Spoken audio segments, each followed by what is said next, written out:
চন্দ্রা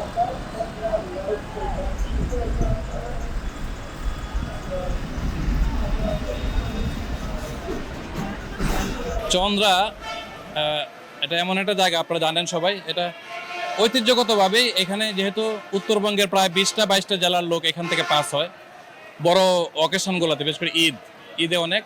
এই কারণে এখানে একটু আপনার ট্রাফিক হয়, খুবই স্বাভাবিক। আজকে 27 রমজান চলে গেল।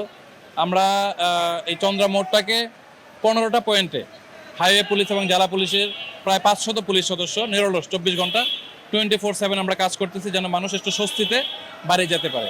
পাশাপাশি আমাদের এখানে কন্ট্রোল রুমে 25টা সিসি ক্যামেরা আছে। সিসি ক্যামেরাগুলোতে মানুষের আমরা মুভমেন্ট, গাড়ির মুভমেন্ট আমরা ধারণ করতেছি, যেটা আমরা এখান থেকে এটা দেখার পরে পর্যবেক্ষণ করছি। বিকাশ পেমেন্টে 10,000 টাকার বেশি অফার, শপিং চলছে তো।